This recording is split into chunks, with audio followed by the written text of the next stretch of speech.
रामनवमी एक तरह से आरएसएस और हिंदूवादी संगठन है उनके लिए दंगा करने का त्यौहार है। बीजेपी समझती है वो परमानेंट लोगों की चेतना को, उनकी कॉन्शियस को, जो कलेक्टिव कॉन्शियस है उसको टेस्ट करना चाहती है कि ये हमारे हिसाब से चलेंगे नहीं चलेंगे। 8 साल से हिंदुस्तान में बड़े पैमाने पर दंगे नहीं हुए। अब क्यों हो रहे हैं? अब इसलिए हो रहे हैं कि 2022 में जो अभी उत्तर प्रदेश का चुनाव हुआ, पंजाब का चुनाव हुआ, उत्तराखंड का चुनाव हुआ, गोवा और मणिपुर का चुनाव हुआ, वहाँ पर राम मंदिर का मुद्दा गायब हो गया। कल को वो कह देंगे कि हिंदू जो घर से निकलेगा वो पहला कदम जो है अपने बाएं पैर का निकालेगा, तो बाएं पैर का जो नहीं निकालेगा तो कहेंगे तुम देशद्रोही हो, तुम हिंदू नहीं हो। आरएसएस को और सुरेश चौहान को एक आंदोलन इस बात के लिए भी चलाना चाहिए कि ये जो इंसुलिन लगा रहे हैं हमारे मरीजों को जान दे देनी चाहिए, मौत आ जानी चाहिए उनकी, लेकिन उन्हें इंसुलिन नहीं लगानी चाहिए क्योंकि गौ माता के पैनक्रियाज से बनती है। आरएसएस के लिए जिंदा रहने के लिए जरूरी है कि दंगे हों। नमस्कार दोस्तों, हिंदोश में आपका स्वागत है। मैं हूं राम, हमारे साथ हैं एडवोकेट रविंद्र कुमार जी। आप लोग जानते ही हैं, बताने की जरूरत नहीं है। पिछला एपिसोड हमने ये किया था रविंद्र जी से, जेएनयू में एबीवीपी और लेफ्ट वालों के बीच जो झगड़ा हुआ रामनवमी के दिन, वो आप लोगों के सामने रिपोर्ट रखी। लेकिन उसके साथ साथ देश में कई बड़े स्टेट्स में जहाँ पे भारतीय जनता पार्टी की सरकार चल रही है, वहाँ पर हमें बवाल देखने को मिला। मध्य प्रदेश की बात करूँ, एक शहर है खरगोन, वहाँ पर तमाम बवाल देखने को मिला। इसके अलावा गुजरात में देखने को मिला और कई जगह से हमें खबरें आ रही हैं जहाँ पर ये सारी चीज़ें हुई हैं। 3-4 साल पहले आपने देखा होगा कि बिहार में रामनवमी के दिन एक केंद्रीय मिनिस्टर के बेटे हैं, उन्होंने बवाल किया था। खैर वो अब जेल से बाहर हैं, सारी चीज़ें चल रही हैं। सर, सवाल ये है कि रामनवमी पर जो चीज़ें होती हैं, क्या इस पर हम कंट्रोल नहीं करा सकते हैं या फिर ये जानबूझ के की जाती हैं? एक त्यौहार है, लोग मनाते हैं, फिर बवाल शुरू हो जाता है।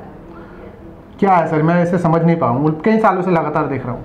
रामनवमी एक तरह से आरएसएस और हिंदूवादी संगठन है उनके लिए दंगा करने का त्यौहार है। मैं आपको याद दिलाना चाहूँगा 1987 में एक बहुत बड़ा दंगा रामनवमी के जुलूस के दौरान ही भागलपुर में हुआ था, और उस दंगे के बाद में जैसा कि परंपरा है एक जांच आयोग बैठाया गया और जांच आयोग ने पूरी रिपोर्ट दी जिसमें उसने आरोप लगाकर सिद्ध किया कि आरएसएस के लोगों ने जानबूझकर रामनवमी के दिन दंगा किया। अब सवाल आता है कि रामनवमी थी यानी 10 अप्रैल को, और 10 अप्रैल को मैंने फेसबुक पर डाला कि रामनवमी के दिन देश में कितनी जगह हिंदू मुस्लिम दंगे हुए। अगर आप उसकी संख्या निकालेंगे तो वो कम से कम 4 दर्जन से ज़्यादा निकलेगी। और जो सबसे बड़े दंगे हुए वो जो है, एक तो हिम्मतनगर गुजरात में, जहाँ पर कि मस्जिद पर चढ़कर, मस्जिद के सामने से पहले जुलूस निकाला, फिर वहाँ पर उन्होंने मस्जिद पर चढ़कर जो है झंडा गाड़ दिया, अपना तिरक भगवा। इसी तरह हम देखते हैं कि खरगोन में, मध्य प्रदेश में दंगे हुए। इसी तरह दिल्ली में जब ट्रंप के आने के बाद और कोरोना फैलने के दौरान जो उत्तर पूर्वी दिल्ली में दंगे हुए, उनमें भी क्या खबर थी सबसे पहली कि मस्जिद पर चढ़कर एक लड़के ने भगवा फहरा दिया। बाद में खबर आई जी वो गिर पड़ा, मर गया, उसकी रीढ़ की हड्डी टूट गई। लेकिन दंगे कराना भारतीय जनता पार्टी की संस्कृति का एक हिस्सा आज के समय में इसलिए है क्योंकि पहले लोगों को लगता था कि भारतीय जनता पार्टी सत्ता में आ जाएगी तो दंगे बंद हो जाएंगे, क्योंकि विपक्ष में रहकर तो दंगा करना, चलो समझ आता है कि उनको लोगों में सहानुभूति चाहिए। 8 साल से हिंदुस्तान में बड़े पैमाने पर दंगे नहीं हुए। अब क्यों हो रहे हैं? अब इसलिए हो रहे हैं कि 2022 में जो अभी उत्तर प्रदेश का चुनाव हुआ, पंजाब का चुनाव हुआ, उत्तराखंड का चुनाव हुआ, गोवा और मणिपुर का चुनाव हुआ, वहाँ पर राम मंदिर का मुद्दा गायब हो गया। आज के दिन आरएसएस और भारतीय जनता पार्टी, विश्व हिंदू परिषद, इनके पास कोई मुद्दा नहीं है कि हिंदू मुसलमान पोलराइजेशन कैसे कराएं। तो पहले तो उन्होंने चुनाव के दौरान ही कश्मीर फाइल बना दी, और कश्मीर फाइल बनाकर ये सोचा कि कश्मीर फाइल की आड़ में हिंदुओं की भावनाएं जागृत होंगी, वो बड़े पैमाने पर इकट्ठे होंगे और वो भारतीय जनता पार्टी के साथ जुड़ जाएंगे। लेकिन कश्मीर फाइल का मुद्दा भी राम मंदिर के मुद्दे की तरह फुस हो गया, और इसलिए जो है अब कश्मीर फाइल के जो हॉल हैं वो खाली पड़े हुए हैं, कोई देखने नहीं जा रहा। मुश्किल से जो है 10% सीटें भरती हैं, और जब दर्शक निकलता है तो वो उदास और मायूस निकलता है और उसे लगता है कि समझ नहीं आया ये दिखा क्यों रहे थे हम।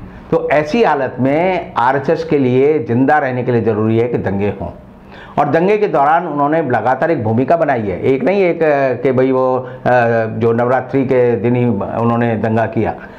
जब से रमज़ान शुरू हुआ और जब से नवरात्र शुरू हुए, बाई चांस इस बार जो है दोनों एक साथ शुरू हुए, तो तब से उन्होंने हलाल और झटके का एक तो झगड़ा शुरू कर दिया कि हलाल होता है और झटका होता है। बहुत सारे बच्चों को आज भी नहीं पता।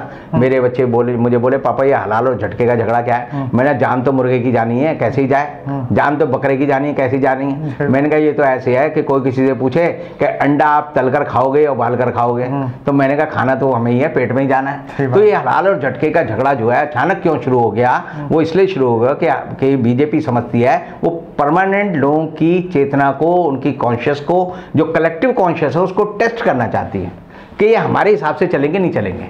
कल को वो कह देंगे कि हिंदू जो घर से निकलेगा वो पहला कदम जो है अपने बाएं पैर का निकालेगा, तो बाएं पैर का जो नहीं निकालेगा तो कहेंगे तुम देशद्रोही हो, तुम हिंदू नहीं हो।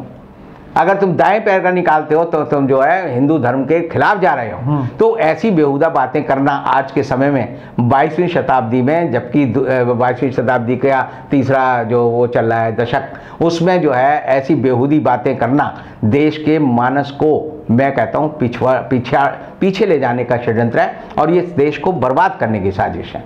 अब फिर ये आया कि भाई हलाल खाना चाहिए या झटका खाना चाहिए, तो एक सुदर्शन टीवी जिसकी स्थापना आरएसएस ने की है, जिसके सुरेश चौहान के जो है हमेशा बेहूदी बात करते हैं, सुप्रीम कोर्ट तक ने उनकी कई बातों पर रोक लगाई।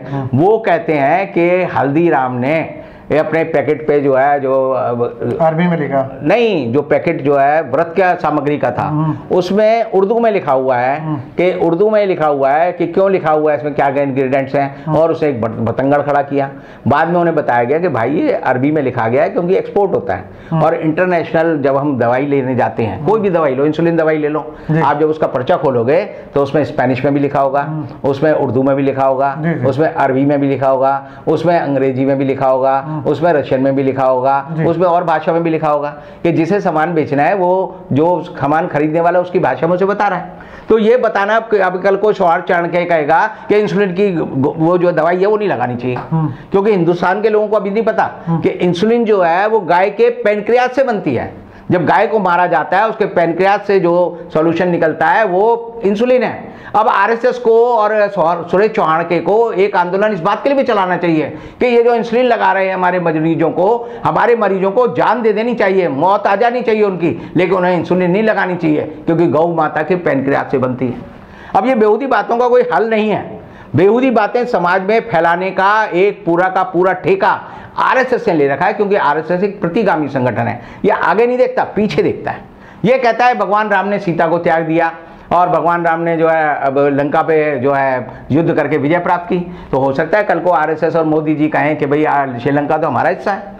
जिस तरह रूस कह रहा है यूक्रेन मेरा हिस्सा है, उसी तरह हम भी ये दावा कर सकते हैं कि भगवान राम ने, जो हिंदुओं के सबसे बड़े प्रतीक हैं, उन्होंने लंका को जीत लिया था, तो लंका तो हमारा है।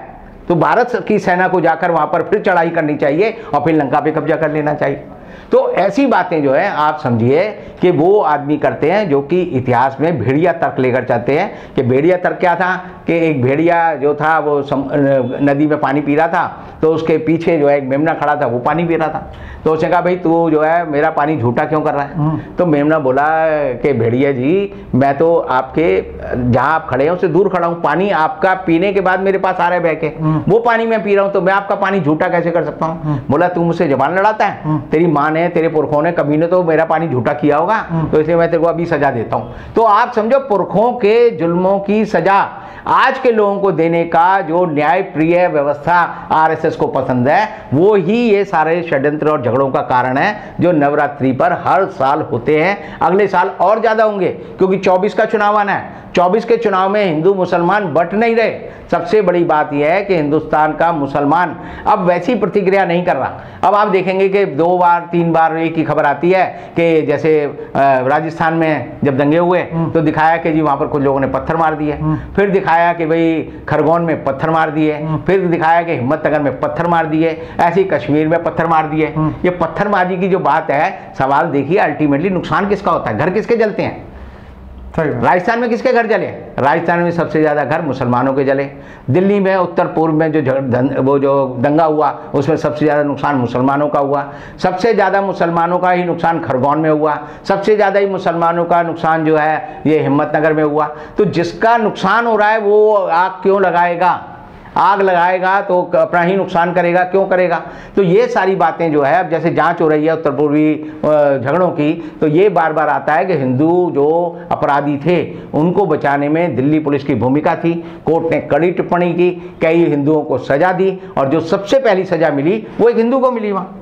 तो इसलिए ये समझना कि दंगे का गणित जो है, दंगे का जो पूरा अर्थशास्त्र है, दंगे का जो पूरा समाजशास्त्र है, वो किसके फेवर में है? वो दंगाइयों के फेवर में है, क्योंकि बीजेपी को आज के समय हताशा की वजह से कहीं कोई रिस्पांस नहीं मिल रहा। वो जोड़ तोड़ करके और चुनाव आयोग की बदहाली और चुनाव आयोग की बेईमानी से तो चुनाव जीत गए, लेकिन मन में तो उन्हें पता है कि हम चुनाव जीते नहीं, ये चुनाव हमने धांधली करके जीता है। इसका मतलब लोग जो हमारे खिलाफ हैं, आप समझिए उत्तर प्रदेश में अगर बीजेपी को 42% वोट मिला है और 60% लोगों ने वोट डाला है, तो समझिए कुल 25% वोट उन्हें मिला है 15 करोड़ में से। इसका मतलब 75% लोग उनके खिलाफ हैं। वो उनके खिलाफ कभी भी उठ खड़े होंगे, और कभी भी उठ खड़े होंगे तो इसीलिए ये ऐसी हरकतें करेंगे जैसे दंगे करा लो, जेएनयू में मारपीट कर लो। अब जेएनयू में मारपीट की तो राहुल गांधी का उससे 2 दिन पहले एक बयान आया, उसमें उसने कहा कि बीजेपी संस्थानों को नष्ट कर रही है। संस्थान जो है व्यक्ति से बड़े होते हैं। जेएनयू एक ऐसा संस्थान है जिसकी दुनिया में एक पहचान है, जिस पे देश जो है 200 करोड़ रुपए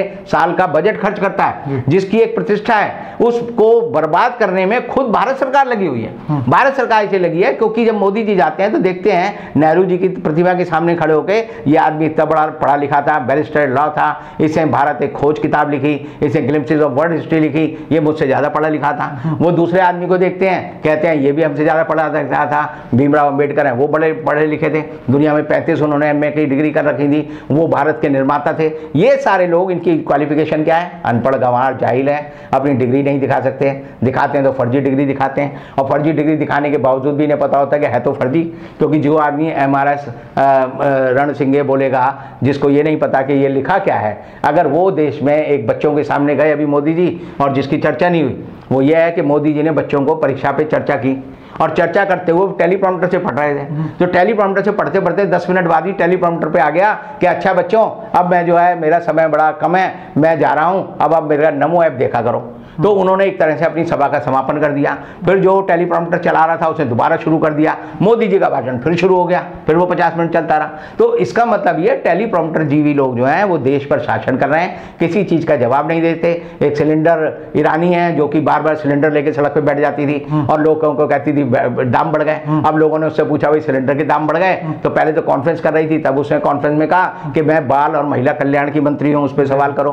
अब उसे लोगों ने जो है हवाई जहाज में पकड़ लिया, हवाई जहाज में पकड़ लिया तो फिर वो अगलम सगलम वाली बात करने लगी। तो ये मूर्ख लोग हैं, ये किसी चीज का जवाब नहीं दे सकते। देश की जनता को खड़े होकर इनसे सवाल करने हैं, और सवालों से बचने के लिए लोग बचेंगे तो उसके लिए दंगे कराएंगे, उसके लिए पुलिस को आगे करेंगे। लेकिन आप समझ लीजिए, दंगा कराने में अगर किसी आदमी की, किसी पार्टी की देश में 1947 के बाद आज तक सबसे बड़ी भूमिका है तो वो RSS है, भारतीय जनता पार्टी है, जिसको मैं कहता हूँ भारतीय दंगा पार्टी। बहुत बहुत शुक्रिया सर, आपने रामनवमी से शुरू कर और पूरे देश में जो स्थिति है कि बीजेपी के पास फिलहाल मुद्दे नहीं, और मुद्दे बनाने के लिए वो कभी रामनवमी का सहारा ले रही है तो कभी किसी और चीज़ का सहारा ले रही है, कभी जेएनयू को बदनाम करने के लिए लगी हुई है। ये सारी चीज़ें हैं और सही सवाल का वो जवाब नहीं दे पाते। और आप लोगों के जो जवाब हैं, सवाल हैं, नीचे कमेंट कर सकते हैं, रविंद्र जी से कुछ पूछ सकते हैं। फिर किसी और एपिसोड में इनसे मुलाकात होगी, तब तक के लिए दीजिए इजाज़त।